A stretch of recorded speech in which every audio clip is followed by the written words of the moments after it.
heard the call to the grave and immediately started brewing. I tried an aggro version and it was unplayable.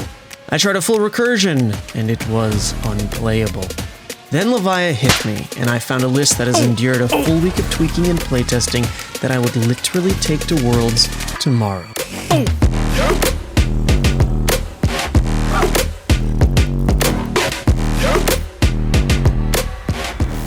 Quick bit of housekeeping as the music keeps jamming, and that is three things. Number one, I'm casting the show match between the Blue Pitch and Card Guys teams later tonight, and it's going to be alongside Ellie, and I'm so excited about it. Hope to see you there, because normally I'm behind the camera producing these shows, but we actually get to cast, and you know me, I love yapping about Flesh and Blood.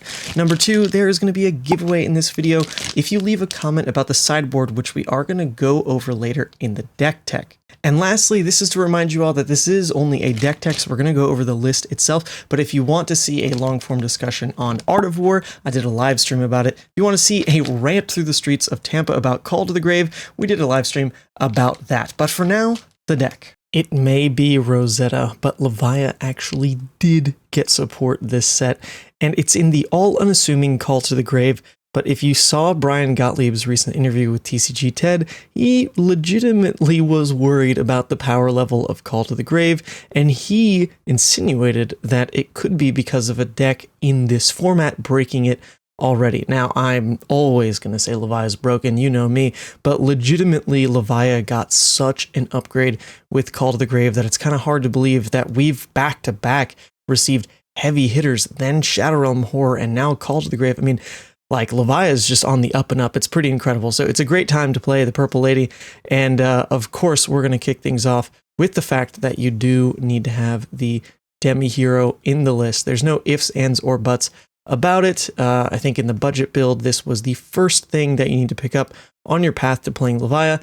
This is actually kind of interesting because you definitely can abuse Consumed quite a bit. You are always going to be looking for that in aggressive matchups, or to specifically pitch stack a kill, to flip with very high blood debt, but know that you'll exactly be killing your opponent because of perhaps some Shade and Death Hydra plays that are back in the list, which you'll see in a second.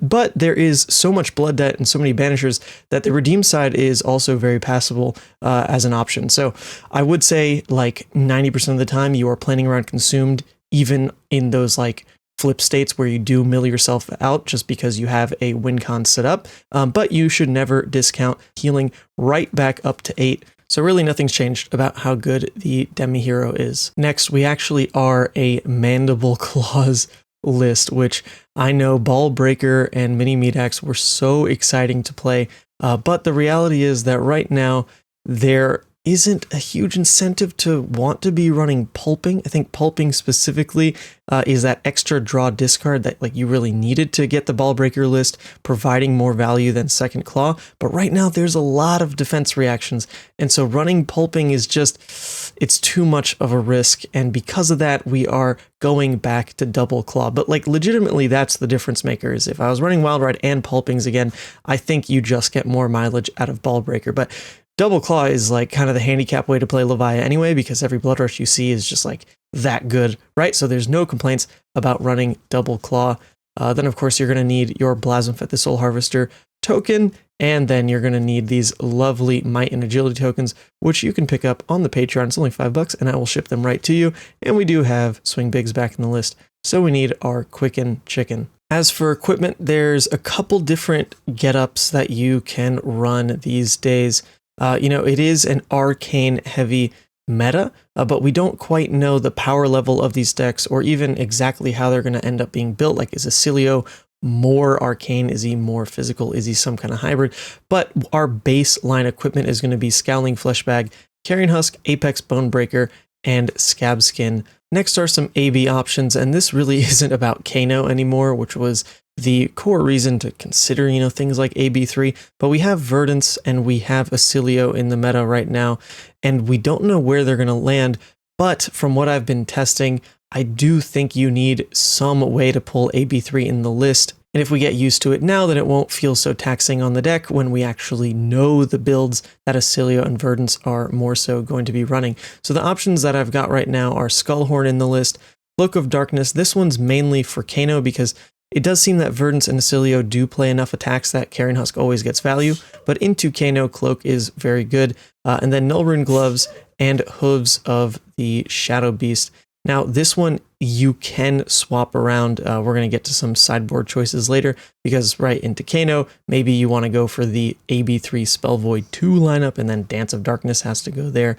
But these are just some core options as to what to do with AB. But generally, like I said, put this one down, that one's for Kano, and then you run these next to Carrion Husk for Acilio and Verdance. Next up, we have some options that I'm taking into matchups where we need to be more aggressive than normal. We need to turtle crack. We need to expect our opponent to not really be attacking us, and yet we still need to be able to play our full hands.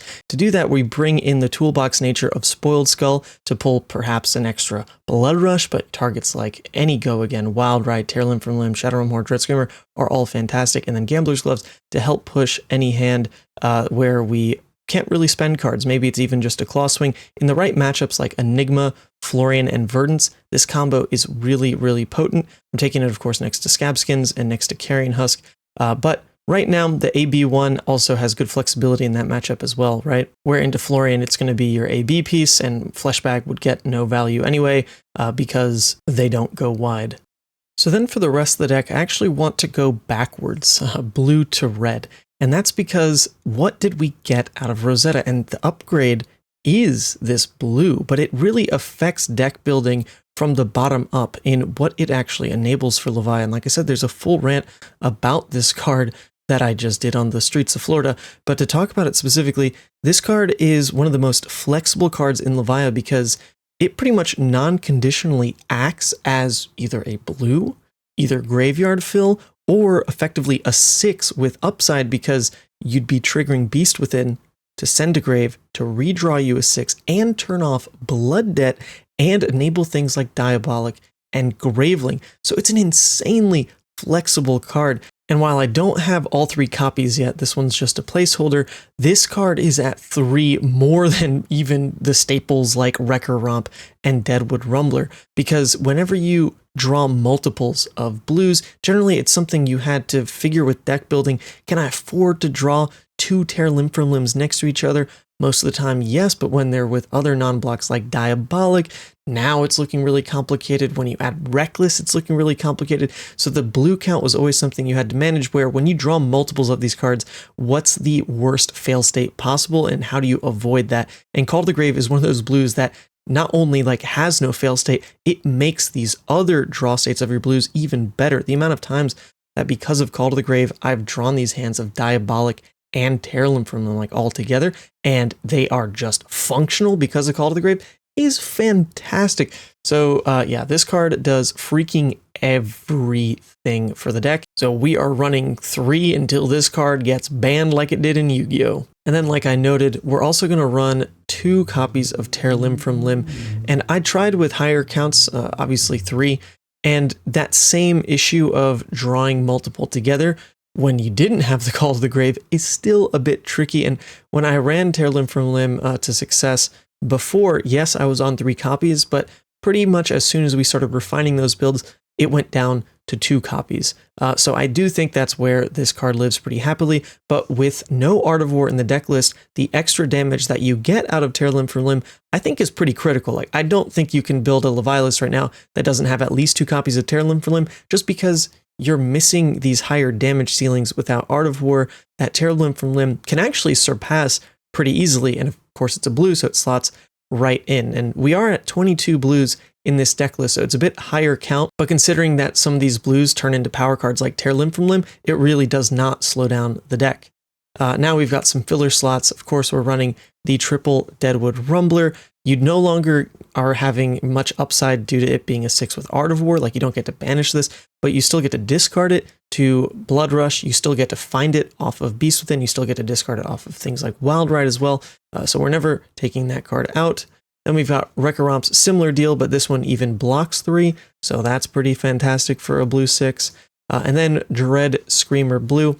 This slot is honestly something I wish we could take out of the deck because it feels weird to run these attacks that aren't 6s, but the versatility of a blue Dread is just a breakpoint go wide attack that when you block with it early and flip to consumed, it's just still go again. You can pull out of the Plasma Fed effect that still lets you swing like Gravelings after the fact. Like these 3-card hands where you swing Red Graveling after the Blue-Haired Screamer are still really good. I mean, 3-card 11, why not? That works really well next year.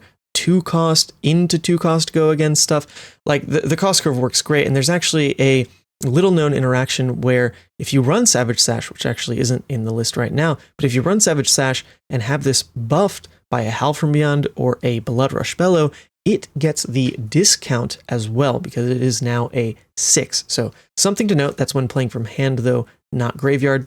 Then we've got a blue that I've really fallen in love with, and it's so funny because I memed on this card when I took it in the AGE list that I won with. I was running it kind of as a meme, but boy, oh boy, the more I've played with Clash of Agility, the more I just absolutely love this card. You're basically blocking with upside, right? And if you're blocking in Levia, you're generally only getting like 3 value out of the card, right? So that's like pretty standard for a blocking card. Almost any deck can do that. Block for 3, sure. It's not really special. You're getting graveyard fill out of it, which feels nice. But the fact that you can turn that into an agility sometimes to enable these plays where you now get to either swing for these curves with 2-cost into 1-cost, or maybe now you're fitting in like a claw before a Dread Screamer into like another claw, curving out for these 3-card 12s, these Boneyard Marauder plays where you just claw Boneyard, 2-card 9, stuff like that. The agility just has so much upside. It's hard to not want this card to like always be that extra blue in hand that you're blocking with. It's not a 6. So with Shadow Realm Horror, like your giddiness to block with this might come up, but man, that's so fringe. This card has so much upside. I'm absolutely loving it.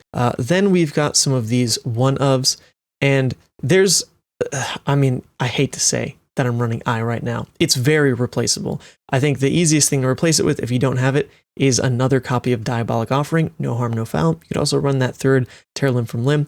But Eye of Ophidia is very hard to pass up in decks that have these draw discard engines. And in this version of Levia, we already saw the Tear Limb from Limb, but also there is Wild Ride that comes up in the red base where the draw discard is very, very important. And kind of same deal as Clash of Agility. With Clash, you're blocking and getting upside. With Eye of Ophidia, you're pitching and getting upside. So these are these things that you're doing with blues anyway that you might as well get higher value out of. So it is very good, but I would not go out of my way to buy one. Then you've got Diabolic Offering, which I'm running at 1 right now. I tried at 2, and I think I was just a little overzealous with the idea of, I'm just running Tear Limb from Limb and Diabolics in my deck, blah, blah, blah, and they're always going to work out because I'll have Call to the Grave. That just wasn't super true. So trimming down the counts, being less greedy with the blue base, landed me at 1 copy of Diabolic, and boy, is it really good. And I think this key piece is what was missing to let us happily run a 22 count blue base. I really like adding extra blues, and this one is functionally an extra 6 as well. So when you're looking at your 6 ratios, especially like when you lead with a banish and then into like a draw discard, you're fixing your count a little bit by now having that extra blue 6 in your base. Speaking of blue 6s, we have a Soul Harvest, and forgive my own shadow signature on this. I was just practicing. But yeah, Soul Harvest, we're never not running this card. And actually with some of the recursion pieces that we'll be talking about in the sideboard section, Soul Harvest gets even better because as a playable card, it not only comes in for potentially a 3-card 12, which is great rate, but when you're hitting those recursion pieces like Guardian, Howl, Deep-Rooted Evil, then you're turning off Blooded anyway because you selected these other 6s, and you're recurring your very powerful combo pieces. So more playable than ever. Great card. Doomsday, still one of the best cards in the deck, and it's one of the main reasons that Levi's maintained such a unique identity, because what other deck just gets to slam an ally like this? I mean, actually, into the Runeblades right now, it's very similar to the days of old with playing against Oldhim's Ice React, where the fact that this is an instant, when Runeblades try to block with their new headpiece and make you discard on a go-again attack, you can sometimes cheese them by responding with Doomsday. It's come up a couple times, just like it did against Oldhim with Ice React. I mean, that's like real, that's really awesome, honestly. So those lines, slumming Plasma Fed anytime you can anyway, is just a good thing to be doing. And then lastly, I'm running 1 Convulsions of the Bellows of Hell. And this is because as we get to the sideboard, you'll see I'm running the Shaden Death Hydras, and Shaden Death Hydra with the Tear Limb from Limb is a bit hard to pull off, but it can be done, especially when you're given room to set up that pitch stack. The much easier way to abuse Shaden Death Hydra is just with Convulsions of the Bellows of Hell, because you just get to come in for 14 Dominate pretty easily. So when you're like turbo banishing with Consumed, having this one extra Dominate to close out the game, having this in the deck is basically like a late game version of what that third Tear Limb from Limb is doing for you. Early game, it's definitely a lot worse, but also you don't have to deal with a third Tear Limb from Limb non-block in the deck to kind of effectively get the same late game out of a card. So that is the blue base. It's 22 blues, like I said, and I'm very, very happy with it. And we'll talk about some other options that maybe do or don't make the cut when we get to the sideboard. Next, of course, we take a look at the yellows and start things strong with Blood Rush Bellow, because we are going to run this card until James White decides that maybe there is a book in the artwork somewhere and bans it. But of course, I mean, Blood Rush Bellows is doing the same thing it's always done in Levia. And with Double Claws, like I said, it's easier to just see a Blood Rush and rip a Blood Rush compared to anyone who got used to the Ball Breaker version, where you had to do a little bit more setup. It's just one of the all-time best cards, and we're never not going to run 3. Then we've got Beast Within, and Beast Within Calls to the Grave with this card is a insane combo. You get to effectively turn that Call to the Grave into a 6 that turns off Blooded, that turns on Graveling Growls, that turns on Diabolic Offering, and it's all thanks to these Beast Withins. And I mean, I'm not saying go out of your way to pitch in a Beast Within because you need all 3 for the Call to the Grave line. 1 in deck is very passable. 2 in deck's probably ideal, but I wouldn't go out of your way to pitch these back in. Then, of course, we've got Graveling Growl.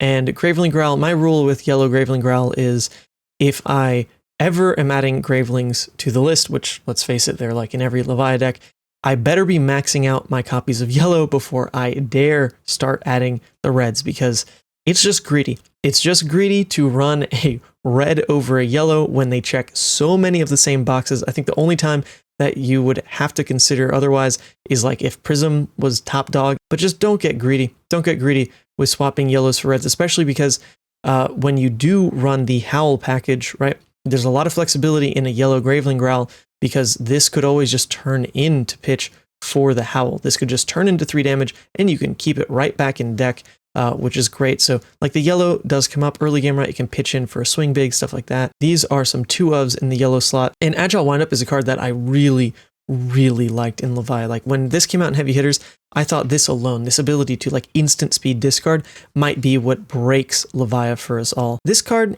in its best case, is giving you 3 action points, but not on like an obviously good rate.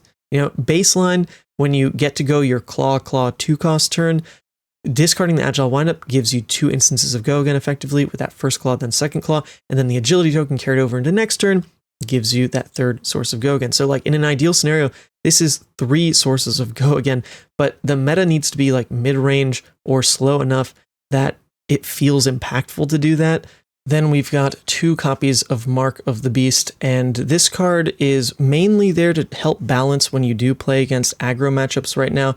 I really like the fact that when you're not running that many banishers, it can be hard. Like let's say you face a Dash.io, right? It can be hard to even get like 1 good banish off before your flip is threatened. So the fact that Mark of the Beast can go instantly there in those very fast matchups is remarkably strong. And then also it gives you the ability to always turn off Blood Debt, draw discard it, and once again turn off Blood Debt, and we do have some draw discards in the list. But more than anything, like the 2-cost cost curve on its own, like you probably don't want to be playing this card, but when you have the agility from Agile Windup, when you have it from Clash of Agility, when you're playing that first Agile Windup anyway for like the Claw 2-cost curve, Mark of the Beast just works really well in that slot. So it's just like this role player. It's not doing anything too remarkable, but you just start to realize it checks a lot of boxes for what Levia wants to do.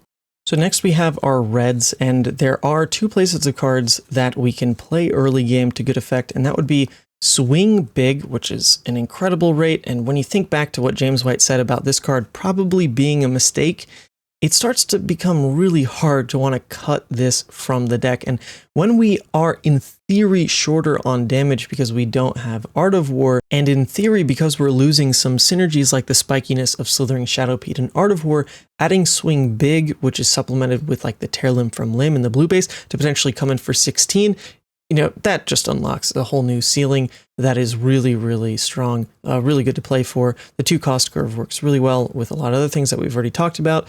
Early game, it's a good play. It's a popper into like the Prism matchups. It is not really relevant that you're giving a Quicken out these days. Like, it's just a good card to be playing right now, in all honesty. So we're at 3 copies of those, and then 3 Wild Ride. And this is where I was talking about before. I don't think Pulping is really playable right now. So if Pulping's not playable, but we still want that effect, luckily we have Wild Ride as a backup. It's going to be more contingent on actually hitting a 6, which in the deck, I believe we're on like 41 or 42 6s, which is like pretty high for a Levia deck. So we like that. We like that a lot. So this draw discard effect, I got really used to it in the Ball Breaker list. I think it's like the strongest thing you can really be doing with Shadow Realm Horror in the list is like, hitting these. And if you need the early game push, I mean, just the graveyard fill alone is really strong. There's a lot of things that this card does really, really well. It helps you have a strong flip turn that's still like pretty aggressive. If this was like parked in Arsenal, right, then you get to still try to go for Wild Ride like Claw, maybe like Wild Ride and Swing Big or something, and flip. You start to check all those boxes of throwing, presenting damage, and flipping still. Like, it's good. And by triggering Beast Within on those turns, there's better curves that unlock themselves with stuff like Graveling. So we're running 2 red Graveling, and like I said, I'm never going to put reds in before the yellows, but I think 2 reds lands really well right now. I tried all different types of 1-costs in this slot. I tried running Slithering Still. I tried Savage Feast, but the reality is those cards were really, really hurt by not being able to run Art of War anymore. But Graveling Growl, if anything, got more playable because Call to the Grave with the Beast Within line will turn it on. And like, the more opportunities we have to actually play out the freaking red 1-for-7, it's wild. So I think 2 is very, very playable right now. You could push up to 3. I was trying it for a while, but then you start to run into those hands where you do just draw like the red Gravelings, the yellow Gravelings, the Diabolics, like all that stuff together can be pretty tough to swallow. So I do just like 2. Then we have the Boneyard Marauder, which this is, I mean, it checks every box for our 1-cost. It turns off Blood Debt. It's basically unconditional, right? Unlike the Gravelings. It's Alt Art promo. Yeah, we like that. We're just never not going to run the Boneyards, in all honesty. Speaking of cards we're never not going to run, Shadow Realm Horror still is an all-star for this list. Absolute all-star. We're running just enough of the draw discard with the Wild Rides to more proactively fill the graveyard with 6s to then hit the Wild Ride again, right? Like with the Shadow Realm Horror, there's enough really spiky plays. The red Graveling still in the list, right? There's enough spiky plays with Shadow Realm Horror that when you hit 3, you can generally pull off something pretty broken, but you don't really need to hit 3. Right? Like, just a 2-for-7 go again is nuts all by itself. Like, the card is just nuts. Of course, speaking of nuts cards, we've known about Dread Screamer being crazy from the get-go, and right now, actually, this one, like, I'm not going to say Dread Screamer is better than Shadow Realm Horror, but there are instances where Dread Screamer is better than Shadow Realm Horror, because when you do use Call to the Grave for the recursion lines, Dread Screamer clearing out like 1/6 that was in the yard, the Call to the Grave, and the recursion piece like a Howl still means that this gains go again. So better than ever. Still a fantastic card. 3 copies of Endless Maw, massive power behind like a 2-card 9 that gives you breathing room to like get a new arsenal, which I think is actually very important right now as well. You think of Florian with Felling of the Crown with Plow Under, when they try to disrupt these hands that you were trying to concoct. When you just return your own 2-card 9, sure, you don't get disruption attached to it, but it gives you room to have an above rate play that then you get to use some of the fact that you were ahead on that turn cycle to just reset your arsenal anyway and not really get too behind. So like, I just think Endless Maw is so good. Would never cut it, and it's even better with 22 blues because like 2-card and 9 is even more consistent than ever. And then 1 of Writhing Beasthulk, and this is kind of funny. There's a duality in that 1 blue Convulsions in the blue base, and then 1 Writhing Beasthulk. And this really comes from the fact that we're running Tear Limb from Limb, right? And tear limb from limb, when we go for like that turbo pitch stack kill, we want to make sure that it can end the game, because it can feel very risky to just mill like 15 cards from your deck. But when you draw up that hand of blues, you want it to end the game. Shade and Death Hydra is a great way to get value out of that line, but Writhing Beast Hulk is another way to get great value out of that line in those late game matchups. But it also has play into the like very aggressive consumed angle, where if you just saw this early, you like probably never playing it. I mean, 2 for 6 unless you have an agility, like you just don't want to be doing that. But that means you blocked with it, right? Which means you're flipping and consumed likely with this card there. And because we don't have Reckless in the list, Reckless would kind of get too clunky with those blue non-block 6s, or just the blue non-block base that we're running.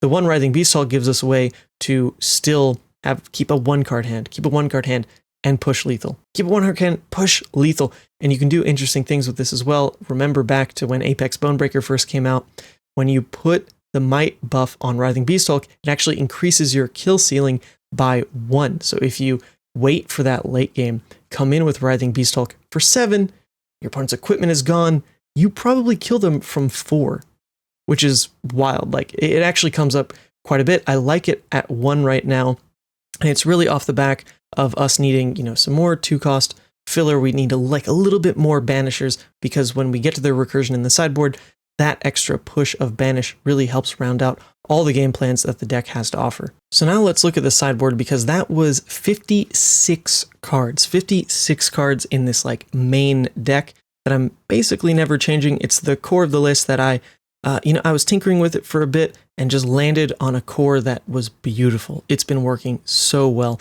But I have these 2 sideboard packages that function for this like aggro matchup, like the aggro game plan. Like right now, the ultra fast aggro matchup, like in Dash.io, I mean, if you get to flip, good on you, but I wouldn't really plan around that. We're talking more like Viserai, we're talking more the other brutes, things like that. These cards help a ton, and that is 1 copy of Guardian of the Shadow Realm. And I tried a lot of recursion pieces for these types of matchups. I tried double Guardian of the Shadow Realm. I tried Ghostly Visit, because you don't have Art of War to help it out. But, these one-of counts with Call to the Grave is what I was looking to explore. And what I found that in these really fast matchups, right, we're playing probably like, 6-turn game, something like that. If you ever did spend Call for a Ghostly Visit, it just wasn't impactful enough, because it's still like a little bit too slow. You send it to the graveyard, and then next turn you'd have to banish it. And, if it was immediately with like a go again banish, that's pretty good. Because you immediately get value out of that. But then like the next turn you're probably flipping. So if you played it out instantly, then like you don't get to recur it.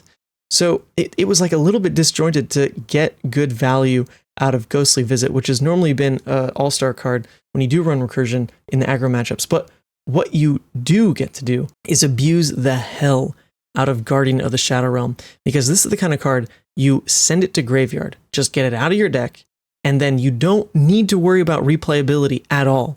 You do not worry that it says you can return it to hand, blah, blah, blah. Like, no. Forget about that aspect. You just get it to grave, and then you get it to banish, and then all you do is flip. Flip, which is like part of your game plan anyway. All you do is flip, and then boom, this card is a 1-card 6, if not a 1-card 7 in like the Runeblade matchups, because you get to pitch 1 into AB as well.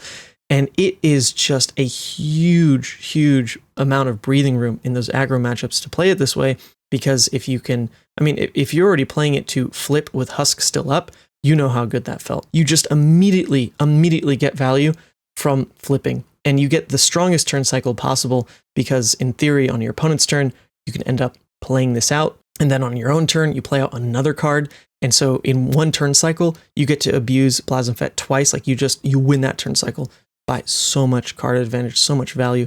This is really like the all-star. It is the all-star in what you can do to abuse Call to the Grave in those aggro matchups. Then the other parts of that game plan, we're bringing in 3 yellow 6s, and this one just adds a little bit of disruption. We're aggressively flipping into consumed, so being able to try to line up a send packing, a little bit of disruption for when we flip consume, like if that all lines up, that's great. If this is an early game thing, that's great. It's just disruption in these matchups that are very, very back and forth. So I think this playset works really well. And then you'll see a parallel here. We added 1 red non-6 and 3 yellow 6s. And when we pivot over to the more like anti-control, anti-mid-range game plan, it is very similar. We're adding 1 red non-6 and 3 yellow 6s. So it maintains like the same play pattern no matter which way you're siding around, because your ratios are the exact same. So that is to say, into here's a good example because it's everywhere right now, like Enigma, right? Enigma or Florian, you would take this package over the other 4 cards that we looked at. And this is something that I spent a lot of time trying to figure out. When you side into the Howl and Deep-Rooted Evil, do you need to go all in? Do you need to run Double Howl? Do you need to run like Unworldlies? Do you need to run like maybe Yellow Dread Screamer? Do you need to really abuse using these recursion pieces as much as possible? Or is being toolboxy with them strong enough? And what I found was when I was trying, this package with more banishers, it was missing something. If that didn't come together, then the deck had a lot of holes. Like if you're running Yellow Dread Screamer to try to make that happen, but then you just didn't find the recursion pieces, now the Yellow Dreads are like a little awkward because they're not the yellow 6s that we wanted to add. It hurts how like the Wild Rides and like the Tear Limbs and the Blood Rush Bellows play out. So it was missing something. And yet Howl from Beyond and Deep-Rooted Evil just kept overperforming. I didn't want to like give up on that version of the sideboard. And that's when I tried Shaden Death Hydra, not as a way to replay these recursion pieces, but as a way to help these opportunistically give us good recursion value, while still having an end game that didn't need to just solely recycle Deep-Rooted Evil and Howl from Beyond to get a lot of damage out of your deck. Shaden Death Hydras, like, the matchups where these are good are also the matchups where these are good. And so they just marry together into a way to play the recursion engine where you're not obsessed with it. You don't need it to be online from turn 0. The faster you get it online, the better. The more toolbox your hands are going to be, the more damage you can throw at your opponent. So I'm really liking how these two packages play next to each other. And, when they're this uniform of 3 yellow 6s and like 1 red non-6, it just looks really, it's making pretty patterns for my brain. I gotta love it. But there's one more thing to talk about, and that is, what do you do with the rest of the deck? Because that puts us at 77 cards out of our 80, and that is where the giveaway comes up. So just a reminder, I'm going to ask you all to leave a comment in the chat as we discuss this next part of the deck about what you would run in those last 3 slots, and I will pick my favorite comment, or maybe a random comment, we'll kind of see how it goes, to win some of these streamer dice provided by Terry Ty from tiecards.shop. These are the dice that I use on stream that you'll see at all the broadcasts. You saw it at Tampa last weekend. So leave a comment in the chat with what 3 cards you would like to run. Some ideas that I've been playing around with in those last 3 slots are either more of the darkness pieces because you maybe have a very good Kano in your area, maybe someone who's obsessed with Kano. It could be a Grasp of Darkness, it could be a Dance of Darkness to help insulate against the Kano combos. I haven't really found that they're that necessary into what Acilio or Verdance are doing, because their damage is not really like multiplicative. In a way, like Verdance can be that way with the amp on Surge and Aethertide, but that's not like what's immediately pushing me towards playing the darkness pieces. It would more so be Kano.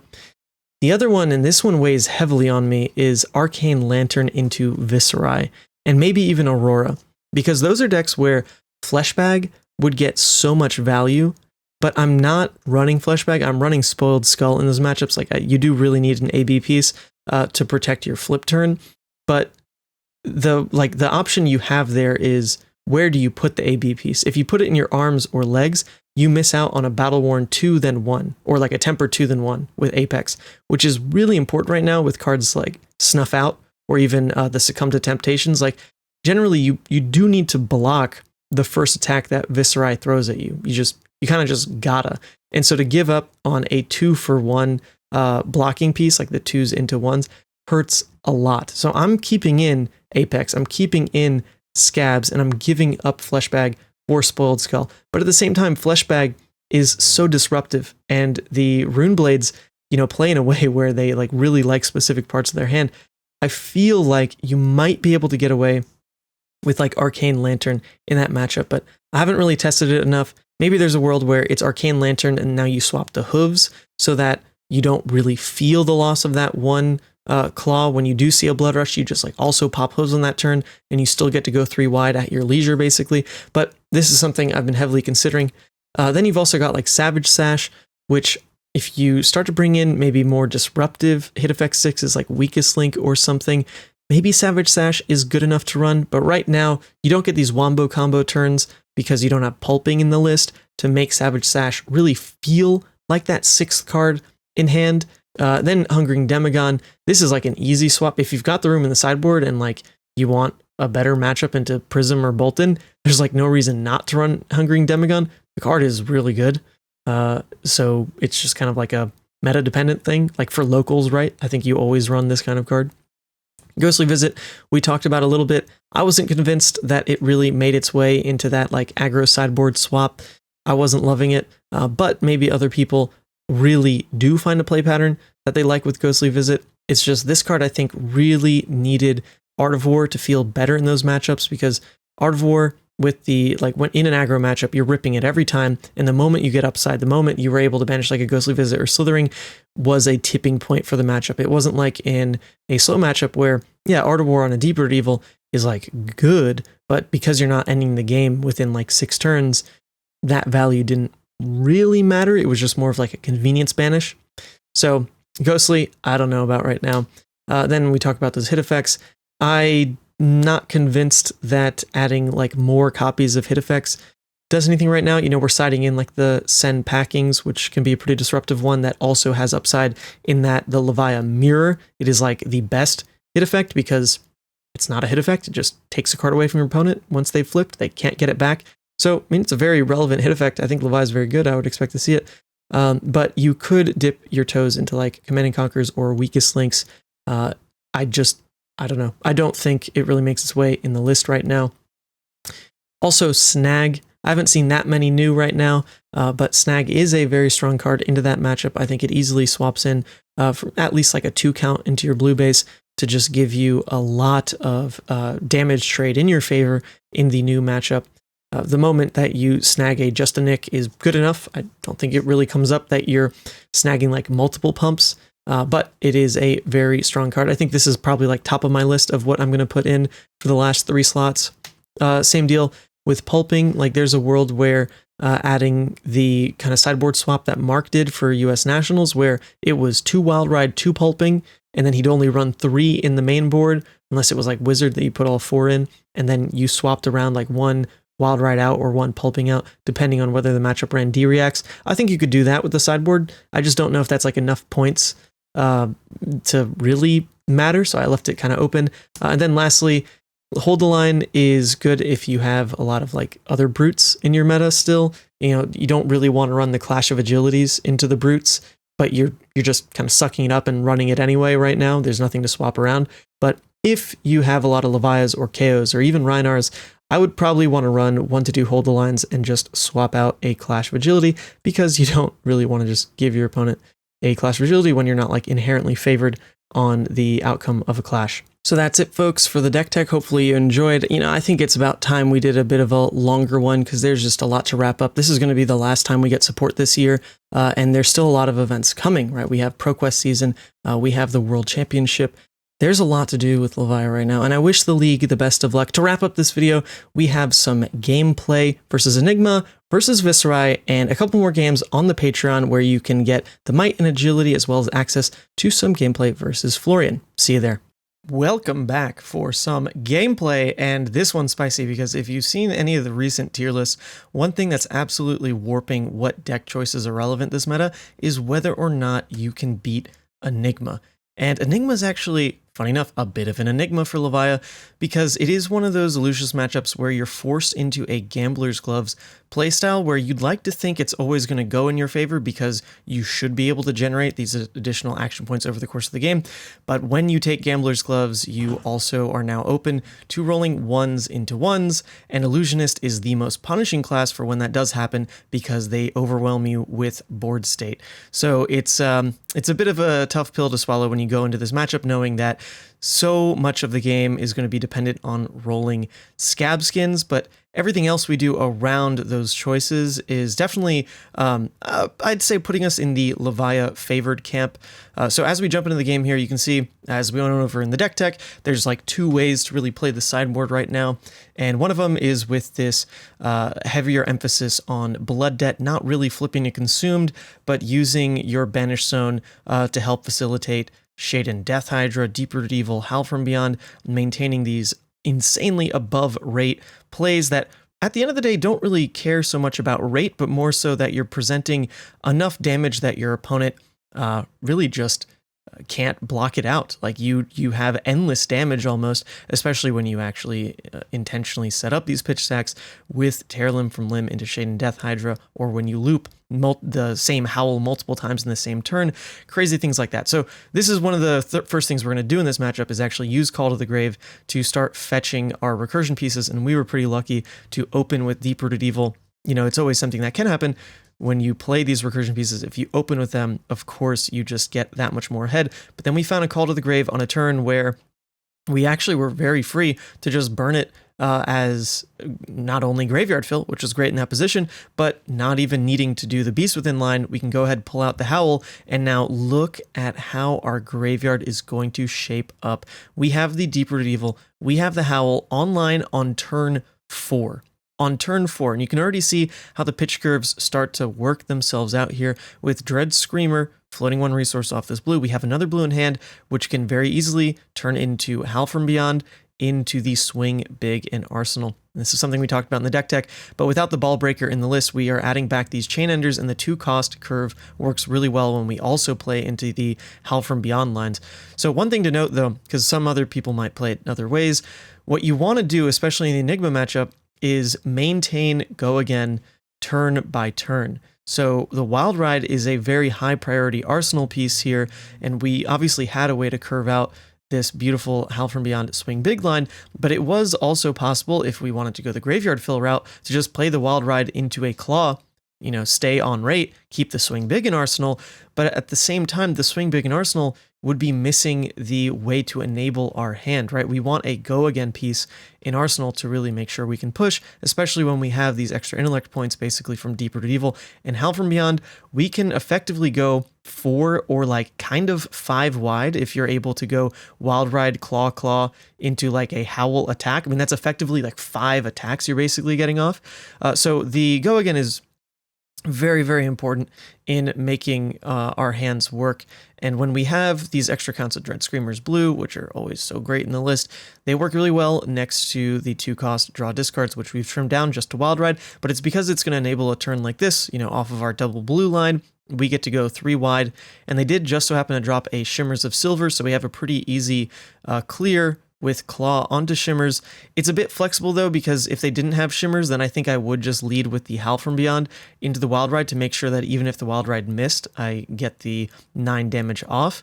But they have a Shimmer, so I'm actually incentivized to want to throw the Claw on top of having the Endless Maw anyway, to insulate ourselves from missing that discard. But you know, something really interesting here, it is turn 6, right? And you've seen that we got our Recursion package on so early, and yet the Enigma has only taken 5 damage. And this is why it's so important to build your deck in a way where you don't run out of damage. Because let's say all of our damage had come from some front-loaded Blood Rush Bellows, right? We ripped 2 Blood Rushes back to back, and we hit some of the numbers that, you know, we were already throwing. We've been throwing like 18 damage turns, right? That comes off of Blood Rush. But then we would have no more Blood Rushes in deck. And so all of a sudden, the damage can really fall off. So we want to build our deck with these recursion pieces in mind to never lose damage, and in a way it also helps us use our blood rushes very specifically for turns where when we have better rate, we just save the blood rush. We don't need to rip blood rushes. It's not an aggro matchup. We don't need to just rip every blood rush we see. We want to make sure our blood rushes at minimum get a very solid 3 wide turn, if not 3 wide insulated by having a Howl from Beyond set up where we want it so that it can effectively be like a 4 wide turn. So that's how we made our blocking decisions on that last hand, was to effectively play around yes, the idea of it being a pummel was one of the reasons to block that way, but also we were flexibly leaving ourselves open to just rolling scabs and converting that extra card in hand into maybe the Mandible Claw swing, into then the Endless Maw. If it wouldn't have worked out that way, then, we could have just used the Call to the Grave to fetch a card we didn't want out of the deck and arsenal the Blood Rush Bellow. So our hands were flexible, but ripping the Blood Rush in the face of an erase phase was probably never the right play anyway, but especially since they were presenting the pummel, we never wanted to be baited into lines like that. I think a lot of people might have seen a erase face and seen a Blood Rush in hand and just slammed the husk thinking that that's the right play. I implore you to hesitate on those decisions and space out your damage, and you will go far. But funny enough, speaking of going far, it still doesn't look that way, does it? The opponent is at 30 life still. And granted, this is in the face of our Blood Rush turn, so we're hoping that we actually line things up to push some damage across. But the way that this Blood Rush sequenced, we weren't really given the opportunity to guarantee the Beast Within hit. So when we did play a Blood Rush, it didn't hit the Beast Within. We drew up in a way where, forcing that double Blood Rush line could have worked, but we'd have to waste damage somewhere, lead with one claw, then play the second Blood Rush in Arsenal. We don't really want to do that. Our hand does throw 19 damage, so let's just do that, right? And there's actually the really lucky lines that might have materialized where if we hit the Shadow Realm Horror, maybe we could throw a 1 cost. But we don't want to front load. We don't even have a 1 cost in the graveyard, so never mind on that kind of decision. But it is something that comes up in spots like this. I would, really value throwing the Shadow Realm Horror, even just for the fact that it comes in for 7. If you actually get use of the Go Again, great. If you actually get use of the Go Again into the replay of one of the Banishers, oh my gosh, it's so good. So what we did was just throw a 19 damage turn without really using our cards too ineffectively, and now that's kept another Go Again piece in Arsenal into this next turn. Go Again piece, of course, being a Blood Rush Bellow, which when we drop hands like this, we're insulated from these double blue draws a lot better than normal because of Call to the Grave, but in this hand, Call to the Grave will just be our blue. There's no reason to cycle that for a Beast Within. Because our other blue is a 6 anyway, we're just going to go ahead and pitch the Call to the Grave. But otherwise, in situations like this, I normally burn the call for a Beast Within line so that I can pitch the other blue into the Blood Rush and just go from there. But this hand works out beautifully. Let's see if you guys can put it together before I call it for you here. But even I was taken aback by, oh my gosh, when you draw blue resources like this, it's one of the reasons the deck has 22 blues right now. When you draw blue resources like this in a mid game where you have set up your graveyard, you've set up your Banish Zone, you have your recursion pieces exactly where you want them, this is about to be a Claw, Howl from Beyond, Dread Screamer, deep-rooted evil play. That's effectively like a 5 wide turn. It's 4 wide, but then you tag on what the Howl from Beyond's effectively doing. Oh my goodness gracious. It is a, 29 damage turn? If I'm doing my math right, 29 damage. And we didn't even discard a Beast Within, this wasn't some crazy high roll line. It was us getting our recursion pieces where we need them.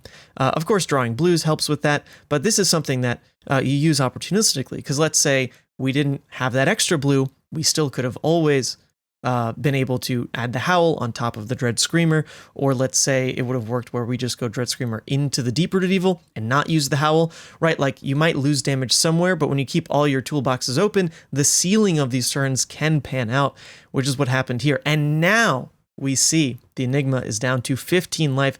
We've finally turned the tide, and it's kind of funny. I don't really care so much about slamming Blood Rushes back to back. What I really want is to set up recursion pieces. So the fact that we drew another Blood Rush off the back of this is a little bit out of order. I would have liked to play a couple Banisher turns to really unlock the ceiling of Blood Rush again for us. But I'm never going to say no to a Blood Rush draw when our opponent is off of Arsenal, because, it's that much less likely for them to be able to stuff it with a hold to the line or something that they're sitting on. And then funny enough, the Shadow Realm Horror banishes the exact same pattern it did when we played our first Blood Rush. So the game just wanted to play a certain way this time, which is kind of funny to see. So now we draw a hand that is one of those instances where we will press the Scabs button. We're actually very insulated from pressing Scabs anyway, because we would flip to Consumed if we did roll a 1 into 1. Obviously never want to do that, but our hand was very live for hitting Scabskins because we'd be able to drop the Graveling. If it didn't, then we can just pitch into the Howl from Beyond, and you just have tons and tons of options. And I love options in a recursion-based Levia deck. That's really what it's all about. It's this version we talked about in the deck tech. It's not about looping Howl. It's not about looping Deep-Rooted Evil, but it's about using them as toolbox ways to never run out of damage. And you can definitely take turns that are very intentional around like how you are going to work with your recursion pieces. But most of the time, the recursion pieces are more opportunistic. And with Call to the Grave, you just get them online that much earlier to start making decisions where you have more agency over them. I really, really love how the deck is playing out. And there's even more complicated lines that can come up in worlds like this because, you know, the flexibility of Agile Windup in a hand that we're seeing now, man, that Agile Windup could have pitched into Howl, right? It also could have discarded. It's also baiting like a arsenal advantage over our opponent.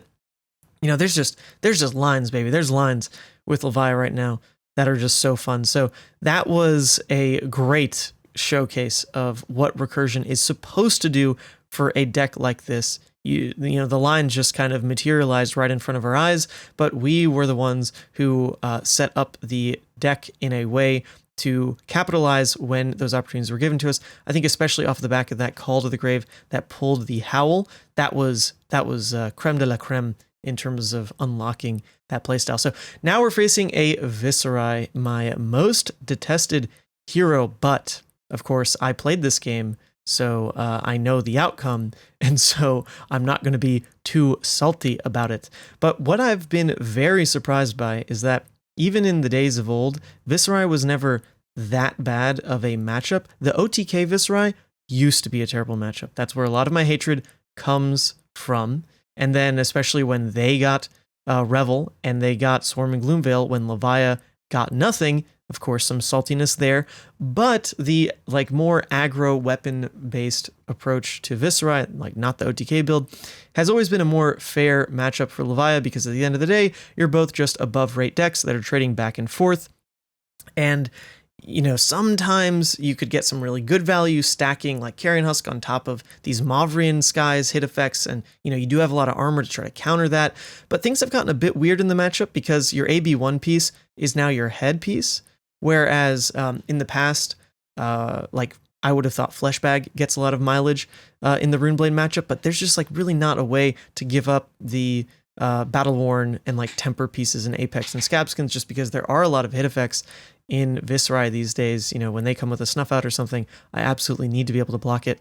So I've been experimenting. I think like maybe a Lantern is even passable just because you do get so much more mileage out of having Fleshbag to interrupt them. Otherwise, you're two decks that really like don't interact with each other. But anyway, the game plays out and we found Guardian, and this is huge because Call to the Grave in this matchup is pulling Guardian basically every time. You're going to take whatever damage you need to take, get Guardian in your graveyard. But by it getting to graveyard in kind of an awkward state, there's a really interesting line that comes up here, and I really like this turn cycle. So we lead with a Wild Ride, and if you look at the options left in hand, the most damage you can get is just throw the Swing Big, right? I think a lot of people would look at that and say, okay, we just want most damage right now. But as a Levia player, we know that the most broken thing we can do in this matchup is, for one, flip to Consumed, and for two, flip to Consumed with Guardian of the Shadow Realm in our Banish Zone. So this is the lowest damage way to play the hand, but it is the best way to play the hand for our ultimate win condition, which is to effectively waste our go again. You know, throw the Dread Screamer out here. It does absolutely nothing, but the Banish is hopefully hitting the Guardian, which in this case it did, but even if it didn't hit Guardian, it was hitting Blood Deck cards, which are important because we're basically going into a hand where we assume we will be flipping. We have a lot of armor on board to try to help control it. The Viserai had a 5-card hand, so we kind of like need to expect that we're getting pushed down in this instance. And then we're also arsenaling a Swing Big, which is one of it's the best 2-card hand to present that doesn't turn off Blood Debt in this kind of scenario where, you know, we know we're basically flipping on this turn. What else is Viserai doing with 5 cards if not throwing a bunch of damage at us? So having the Swing Big, this unconditional way of just throwing a really strong 2-card hand that doesn't turn off Blood Debt is wild. I mean, this turn played out perfectly. The only thing that doesn't pan out is we do wish the Wild Ride could block. It'd be a little bit more flexible. But with the way the damage played out in this turn, the way that we orchestrated our blocks because we saved all this armor is literal perfection. Look at this. We get to throw the Swing Big, 2 card 9, flip exactly from 14 to 13 with Guardian of the Shadow Realm right where it needs to be, with Husk still up, with another block on Scabskins, with a Wild Ride about to be parked in Arsenal, with our opponent already on the back foot in the damage trade. Like, this is wild. And I was so giddy on my end of just like how beautifully this ended up. I mean, we definitely played in a way to like make our best case possible, which is exactly what's happening here. Smart blocks, the Shadow Realm, guarding the Shadow Realm stuff. And now it just looks insurmountable from our opponent. I mean, look at our opponent's position here. They end up scooping, and I like do not blame them whatsoever. This is literally like the most perfect situation you can orchestrate in these kind of aggro mirrors. So that's a bit of the versatility on display of what happens when we board into the more aggressive version or when we board more into the Howl and Deep-Rooted Evil. So there we go.